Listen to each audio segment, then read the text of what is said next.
Maħtik fil-botti, tbissem fil-kwiet, titħakli bis-serqa, saħartni biskiet. Wayne Farrugia huwa kittib żagħżugħ tal-lirika, student tal-Malti u librar. Wayne jikteb il-lirika għal Bernie and Pod u Extend u fir-rokna li jmiss se jaqsam magħna xi ħsibijiet dwar kif qiegħed il-kliem għall-mużika.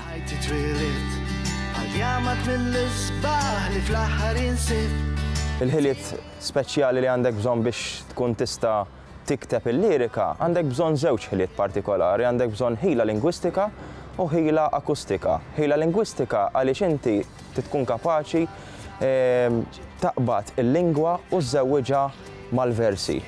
U akustika għaliex inti dejjem tittisma' mal-mużika u tissinkronizza mal-lirika. Il-lirika importanti għaliex meta inti qed tikteb tkun qiegħed mhux biss tara il-kelma imma wkoll tismagħha għaliex jekk ma tismaħħiex il-mużika inkella ma tissinkronizzax kif suppost.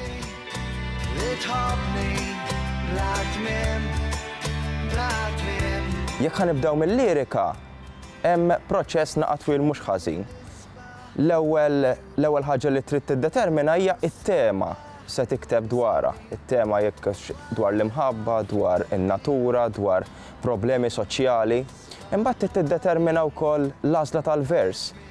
Jekk hux ottonarju, jekk hux vers ħieles, jew hux endekasillabu, jekk għandek vers ħieles jew ottonarju, il-kompożitur ikun aktar ħieles dwar x'tip ta' mużika għandu juża, jekk hux mużika leġġera, mużika aktar ġovanili. Jekk ħajuża aktar vers endekasillabu, l-vers endekasillabu ikun aktar normalment vers aktar solenni, vers aktar kajman. Wara l-għażla tal-vers imbagħad ikun bżonn li tagħżel ir-rima. Ir-rima wkoll illi biha tkun tista' tirrima kelma wara l-oħra. Wara dan imbagħad tagħżel l-għodot letterarji, il-metafora, l-personifikazzjoni. Wara li tikteb l-ewwel abbozz, inħalliha toqgħod u mbagħad wara l-ewwel abbozz nagħtiha lill-kompożitur biex hu jkun jista' jikkomponi l-mużika. Jekk ħanibdew mill-mużika, il-kompożitur ikun aktar ħieles fl-għażla tal-mużika, però mbagħad jiena bħala kittieb tal-lirika nkun irid nadatta eżatt ma' dik il-mużika.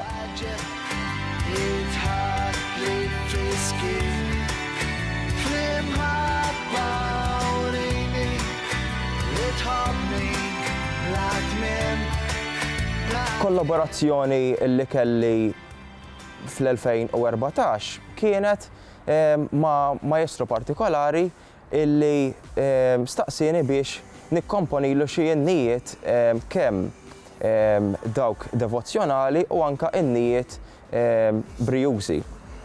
Ikkomponejt il-lirika u mbagħad ikkompona l-mużika għaliha.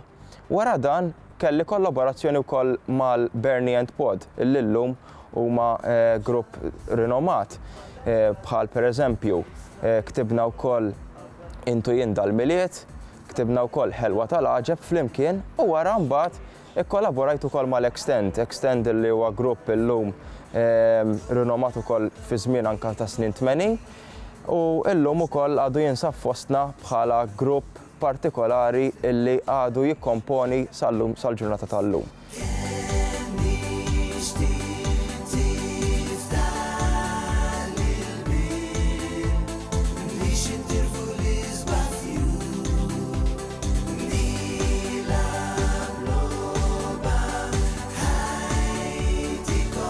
It-temi l-iktar li niktab dwarhom huma l-imħabba, il-qerda tal-ambjent u wkoll il-problemi soċjali. Jiena bħala studjuż ukoll tas-soċjoloġija dejjem jolqtuni il-problemi soċjali, allura rrid inżewweġ dak li hu lingwistiku u letterarju mas-soċjoloġija.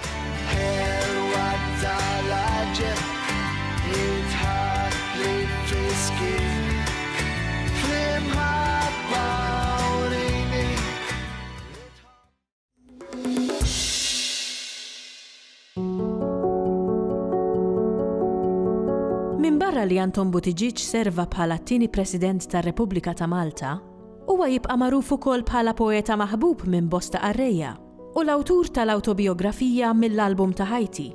It-tim tagħna ltaqa' ma' Dr. John Buttigieg bin Anton Buttigieg sabiex jitkixxef aktar dwar dan il-personaġġ.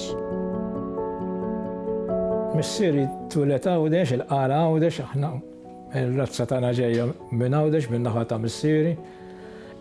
Sta 16 sena ġie Malta. Ġie Malta u kien mar jistudja il-kulleġġ ta' San Luigi. U meta spiċċa mill-sekondarja mbagħad daħal l-università, però hu kien ukoll l-qassis. U laħaqsa kważi sar qassis għax laħaqsa l-livell ta' djaknu. U kien hawn il-Ħamrun kien jiċċelebra jieħu parti fil-liturġija tal-Knisja. U mbagħad marritlu l-volontà biex isir qassis u daħal jistudja l-liġi. U sar avukat. Kien jipprattika, kellu prattika mhux ħażin ta' avukat, anka serva xi żmien bħala notar. U mbagħad tħajjar għall-politika. Kien ħajru Mintoff u tela fil-Parlament fil-1955. Ġilet ħafna għall-indipendenza ta' Malta. Kien kellu key role fl-imkien ma' Mintoff. Barra minn hekk ħadem ħafna għall-Kostituzzjoni tal-1974, meta hu kien wieħed mill-protagonisti ta' dik tal-Kostituzzjoni li tal-1974, u wkoll ħadem biex jispiċċa l-bażi Ingliża minn Malta u li telqu l-Ingliżi. Ta' meta telqu l-Ingliżi kien il-President. Mbagħad miskin kif spiċċa minn President fl-81, l-83 qabdet u marda terminali u miet. Miet kiteb 3 volumi tal-biografija tiegħu, beda minn Mendu Għawdex kif ġie Malta, anke l-gwerra pereżempju, ħafna għadhom il-gwerra, kif ir-rakkont li għamel tiegħu tal-gwerra, li ġara u ma ġarax fil-gwerra, dak very first hand. Anton Buttigieg għandu ħafna kodba, għandu mill-gallerija ta' Zużiti, Fanali bil-lejl, Għażba mar-rieħ, poeżija miġbura, u mbagħad għandu l-biografija, il-biografija tiegħu fl-arena, il-ballati, il-muża bil-kimono. Għandu ħafna kodba ta' poeżija. Il-poeżija kienet għal-qalbu wisq. Ngħidlek li iktar kienet għal-qalbu l-poeżija mill-politika. U kien il-poeta tan-natura u beda l-iktar meta beda fuq kienet tispiraħ ħafna n-natura. Għax kien Għawdex ġej mill-kampanja, sfortunatament qed nitilfuha kollha. U kellu ħafna fuq in-natura, però mbagħad fuq kollox kien x'ismu anke fuq l-imħabba, ma kienx filosofiku bħal Duncan, imma tista' tgħid kull aspett tal-ħajja kellu.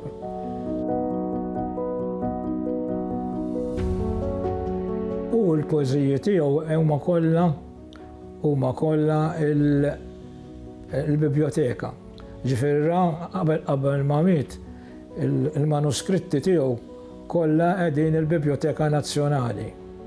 U anke jien wara mewtu tajt kien il-manuskritti u kollox tajt il-Biblioteka Nazzjonali. Għadni kemm tajthom ukoll dal-aħħar kont qed inqallab il-karti tiegħu u sibt l-aħħar speech illi għamel fil-31 ta' Marzu. U għat li xtaqt nżomm ma taħjar ikun hemmhekk u jiġi recorded biex il-nazzjoni kollha r-rekordi tiegħu li kien speech sabiħ ħafna u storiku.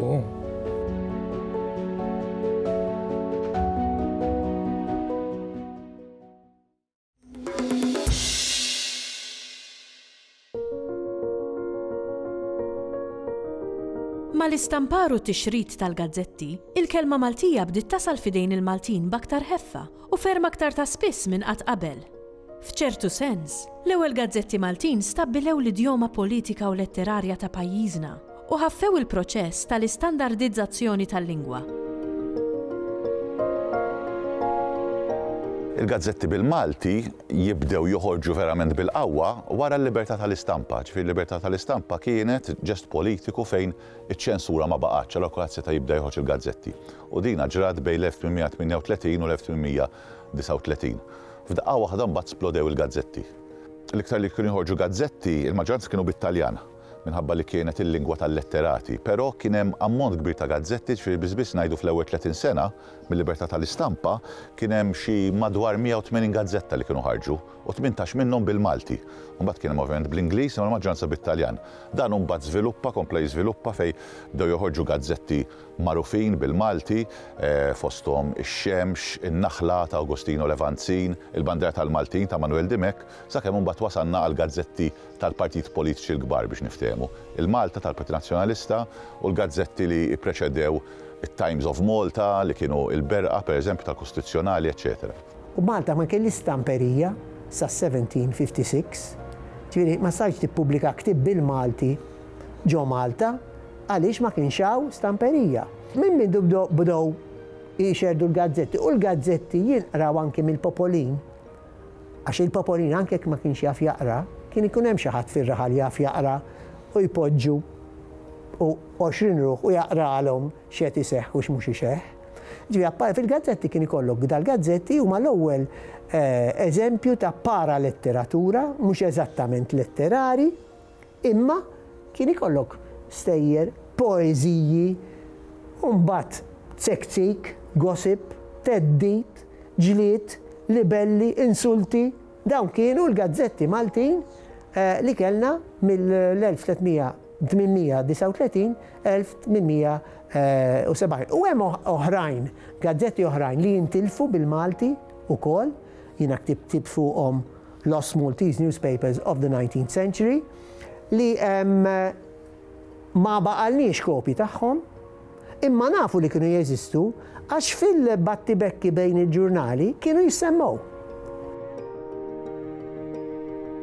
L-ewwel gazzetta uffiċjalment hija Napoleon ħariġa, li hija dik li aħna llum hija l-gazzetta tal-Gvern. U ħariġa bit-Taljan u bil-Franċiż. All right? Minn hemm il-qudiem ħarġu xi ftit gazzetti oħra, wieħed mill-ewwel kien Taljan fil-1804 Lorenzo Barzoni, però ngħidu il-mowġa kbira ta' gazzetti bdiet wara il-15 ta' Marzu 1839, meta bdew ħirġin il-gazzetti il-maġġor part għaliex l-Ingliżi kif qed nataw il-libertà tal-istampa, it-Taljani bdew jistampaw ħafna gazzetti bit-Taljani u bl-idejat politiċi tagħhom, apparti dawk letterari u kulturali, imma anki l-idejat politiċi tagħhom jistampaw l-gazzetti f'Malta u jibatuhom l-Italja fejn ma setgħux jistampaw għax kienu illegali. U hemm bdew jitħajru anki l-Maltin. U bejn l-1839 u l-1870 ħarġu madwar 39 gazzetta bil-Malti. Ħafna minn dawn il-gazzetti kienu jimxu bl-abbonament. Jiġifieri inti kienu jiktbu fil-bidu jitolbuk tabbona. Tħallas għal sena per eżempju u tkun taf li se tirċevi 24 numru ta' gazzetta ħarġa. Il-fatt li ma damux ħafna ifisser li ma kienx hemm biżżejjed nies li jinkitbu u jħallsu biex ikollok biex inti tkun tista' timxi bi profitt u mhux bit-telf. U dan ifisser li kien ikollhom jalqu malajr.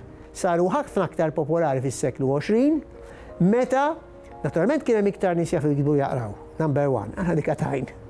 Number 2 kien iktar irħis li tippubblika għax bit-teknoloġija kienet tqumlek inqas biex tippubblika gazzetta. Number 3 kienu jħorġu ir-romanzi fil-faxxikli fil-dawn il-gazzetti tas-seklu 20. U allura kien hemm ħafna nies jixtru l-gazzetta mhux biex ikun jafx ġara x'għamel il-partit tiegħi jew x'għamel il-partit tal-ieħor, imma kienu jixtru l-gazzetta biex jaqraw ir-romanz.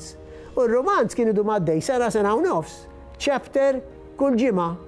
U inti biex tkun taf il-chapter li jmiss, il-kapitlu li jmiss, ikollok tixtri il-gazzetta ta' wara. U allura mek naturalment għamlu iktar suċċess il-gazzetti fis-seklu 20. Kien hemm divers tipi ta' gazzetti, kien hemm gazzetti li ħarġu għal ftit, gazzetti ta' 4 paġni biss, gazzetti akbar li damu iktar palma kienu in-Naħla jew il-Badja tal-Maltin, imma pereżempju bħala statistika ix-Xemx li kienet il-prekursur tal-Berqa u li kienet ġiet iċċensurata fil-pastorali ta' 1930, jingħad li kellha ċirkolazzjoni ta' bejn 4,000 u 6,000 kopja li għal dak iż-żmien huwa numru importanti ħafna. Għandhom siwi mhux biss għar-riċerka tal-Malti iżda siwi għal kull tip ta' riċerka, pereżempju fl-istorja, fis-soċjoloġija, l-istorja tas-soċjetà tagħna kif żviluppat, l-istorja tal-politika. Jiena nqabbilhom ma' minjera ta' mikrostorja, ġifieri taqra l-istorja l-kbira, però mbagħad mill-gazzetta tara kif żviluppat il-ġrajja jum bjum, issir taf ismijiet ta' nies li forsi mhux importanti llum imma dak iż-żmien kienu strumentali, iswa taqra pereżempju blog da' żmien ġurnata b'ġurnata. U f'daqqa waħda meta tibda tifli dal-gazzetti tidħol verament f'magna ta' żmien bħalli kieku u tara l-ġrajja tiżviluppa quddiemek. Fil-każ tal-Malti mbagħad huwa sors anki ta' letteratura mhux ippubblikata u allura tista' tina dejjem stampa aktar usa tax-xenarju letterarju Malti.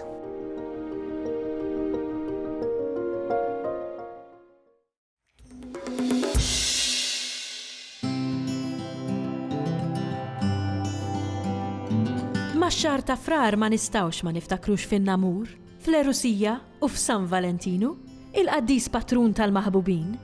Fir-rokna li jmiss, se nagħtu ħarsa lejn it-tradizzjonijiet orali brabta ma' dan is-suġġett jaħraq. Skont Giuseppe Cassar-Pullucino fil-ktieb il-Folklor Malti, il-mara hija ċ-ċentru ta' drawiet tal-imoddi marbuta man-Namur u l-Erusija. Fost oħrajn il-popolin inqedabat taqwiel u djomi li bejn wieħed u ieħor iż-żagħżugħ ta' dari kien jimxi fuq dawn il-pariri tax-xjejter fil-popolin meta kien jasal biex ifittex tfajla għaż-żwieġ. Ngħidu aħna l-Malti jgħidlek tieħux għażla kera għax tistmerra, tieħux mara sabiħa għax ikollok tħarisha. F'dan il-qawl qed jingħata parir biex it-tfajla la tkun kera ħafna għax iddejjaq liż-żagħżugħ u lanqas sabiħa ħafna għax ikollu joqgħod attent għaliha biex ma joħduhilux. Proverbju ieħor, tfajla ħuda minn tarta nies jistgħu. Fil-modi l-arusa kienet tingħata id-dota, allura jekk tkun ġejja minn familja li jkollha xi ftit tal-flus, l-arus kien se jmur aħjar għax ikollha naturalment dota tajba. Madankollu hemm proverbji li jikkontradixxu xi ftit dan il-qawl, pereżempju aħjar imqattaw ħorra milli għanja u morra, jiġifieri aħjar onesta għax il-kelma ħorra tfisser onesta milli sinjura. Minn dawn l-eżempji jidher li l-qwiel u l-idjomi kienu jservu ta' pariri biex ngħidlek biex l-għażla għal tfajla sewwa ssir bil-galbu. Min-naħa l-oħra t-tfajla ġoda romma x'int tkun lesta żwieġ, il-missier kien ipoġġi qasrija ħabaq fuq il-lemin tat-tieqa u qasrija bil-qronfor aħmar fuq ix-xelluk. Drawa li kienet komuni f'dan il-waqt kienet li t-tfajla flimkien ma' sħaba nhar San Ġwan kienet iddewweb iċ-ċomb u tixħtu ġol ilma u skont l-għamla li jieħu meta jiksaħ u jaqgħad tkun tista' tbassar se tkun xortija fl-għażla ta' żewġa. Ngħidu aħna jekk iċ-ċomb kien jieħu għamla ta' dgħajsa, kienet taħseb li żewġa kien se jkun baħri. Jekk jieħu l-għamla ta' masqa pereżempju aktar żewġa jkun xi bidwi. Drawa oħra kienet li f'lejlet Santa Lina it-tfajla titlob lil din il-qaddisa biex tħallimha xortija u tagħmlilha l-qalb tiżżewweġ. Pereżempju din it-taqbila li għatija Cassar-Pullucino.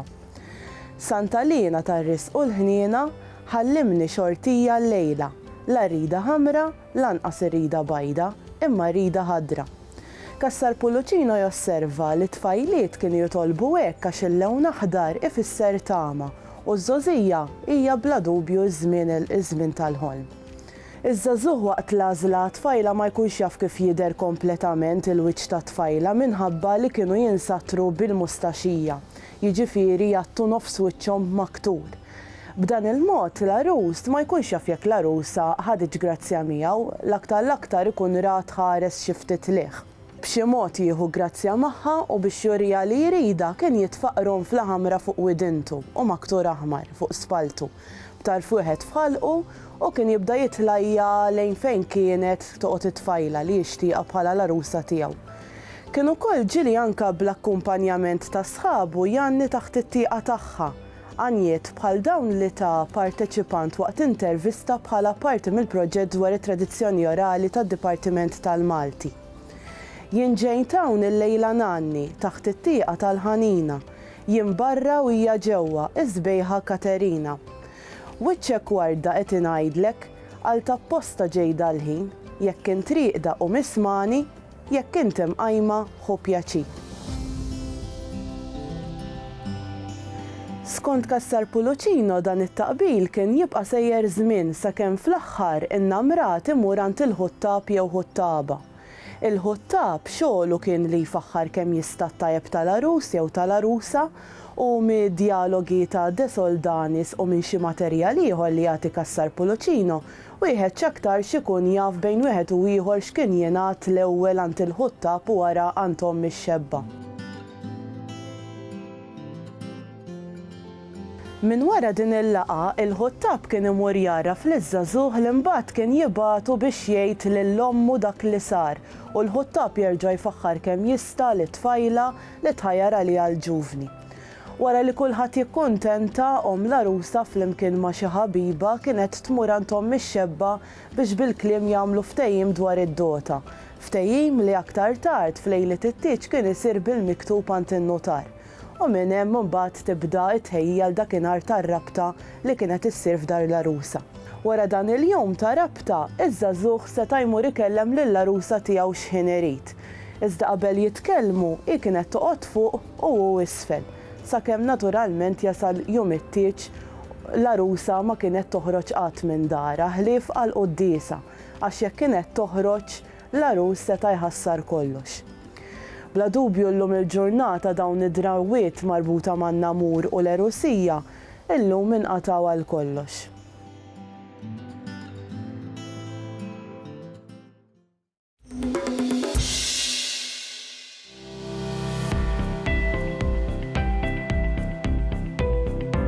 Is-sillabu tas-sekk huwa mfassal sabiex iħarreġ l-istudenti fil-ħiliet ewlenin marbuta mal-Malti. It-tim tagħna ltaqa' ma' Carlston Grima, uffiċjal edukattiv tal-Malti, sabiex jitgħallem aktar dwar is-sillabu tas-sekk tal-Malti. Minn żmien għal żmien tinħass il-ħtieġa mill-bord, ġifieri mill-bord tal-Medsek illi jiġi aġġornat is-sillabu tas-sekk. Ovvjament il-Malti bħal kull suġġett ieħor ukoll ikollu l-bżonn li jinbidel, jiġġedded u jaġġorna ruħu wkoll. Ovvjament peress li bdiet il-bidla tas-sillabi fl-iskejl primari u fl-iskejl sekondari, xtaq li issir din il-bidla wkoll fis-sillabi tas-sekk u anke li ikunu mera ta' dak li qed isir fil-primarja u fis-sekondarja. Is-sillabu tas-sekk il-ġdid huwa maqsum fi 3 snin għal fatt illi daħal l-assessjar kontinwu fis-sillabu tas-sekk. Allura fejn qabel is-sillabu tas-sekk kien jibda fl-10 u fil-11 sena, issa se jkun qed jibda mid-9 sena, mill-Form 3. Dan għaliex se jkun qiegħed jinkorpora miegħu l-assessjar kontinwu. Ħaġa interessanti li nsibu fis-sillabu l-ġdid tas-sekk huwa illi il-bord tas-sillabu ħaħsib li jagħti kemm jista' jkun importanza lil ħiliet u l-oqsma tal-lingwa. Mela allura rajna illi daqskemm tingħata importanza l-qasam tal-letteratura, għandu wkoll jingħata importanza l-qasam tal-grammatika. Kif ukoll l-4 ħiliet ewlenin tal-lingwa: il-kitba, il-qari, is-smigħ u t-taħdid. Din id-darba is-sillabu tas-sekk huwa differenti, fil-fatt huwa mdaqqas, għandu l-fuq minn 200 paġna, imma għaliex?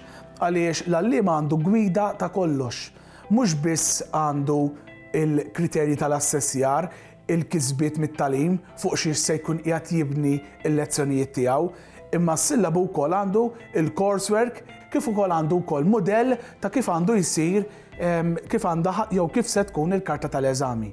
Ħaġa wkoll interessanti li naħseb qiegħda ssir ukoll għall-ewwel darba, speċjalment anke fl-iskejl tal-istat, hija l-ħidma kollaborattiva. Għaliex? Forsi fejn qabel l-allima tal-istess skola jew kulleġġ kienu jaħdmu flimkien, din id-darba bl-inizjattiva tal-kapijiet tad-dipartiment tagħna qabdu l-kulleġġi kollha flimkien u l-allima kollha tal-Malti ddeċidew li jaħdmu flimkien. U allura qegħdin naraw għall-ewwel darba ħidma kollaborattiva unanima fejn l-allima kollha tal-Malti qegħdin iħejju u jippreparaw riżorsi flimkien biex eventwalment joħolqu l-aħjar riżorsi u l-aħjar materjal għall-istudenti tagħna. Punt interessanti li nsibu fis-silabu ġdid tas-sekk huwa li tajna importanza ċertu affarijiet li forsi qabel ma tkonniex nagħtuhom importanza. Biex nagħti eżempju, fil-ħila tal-qari l-eżami kien ikollu it-taħriġ il-fem. Wara l-istudent kull ma kien jagħmel kien jaqra s-silta u kien iwieġeb il-mistoqsijiet. Din id-darba ħsibna naqra iktar u għedna imma l-qari, il-komponent tal-qari hekk biss u ndunajna li konna qegħdin nitilfu ħafna. Allura x'għamilna? Tajna importanza wkoll il-qari fejn pereżempju mistoqsijiet fl-eżam jistgħu jkunu pereżempju fuq il-preġudizzju tal-kittieb. Jew inkella ir-relazzjoni tal-istampa mal-kitba li jkollok. Jew it-titlu. Għaliex il-kittieb għażel dak it-titlu partikolari jagħmel sens mal-ġeneru miktub? Fejn qabel forsi fl-eżami tas-sekl antik kien ikollok kitba kif inhi sħiħa miktuba, jekk l-argument il-qari huwa meħud minn artiklu, ara l-istudent se jkun qed isib il-ġeneru tal-artiklu qudiemu. Aħna bħala board ħassejna li huwa importanti li jkun hemm pont mill-eżami tas-sekk għal meta student jażel li jkompli jistudja fl-intermedju u l-avvanzat. U allura ħassejna li l-komponent tas-semantika għandu jkun ukoll introdott fis-sekk. U bil-mod il-mod inkun qegħdin nippreparawhom bil-mod il-mod għal l-intermedju u l-avvanzat.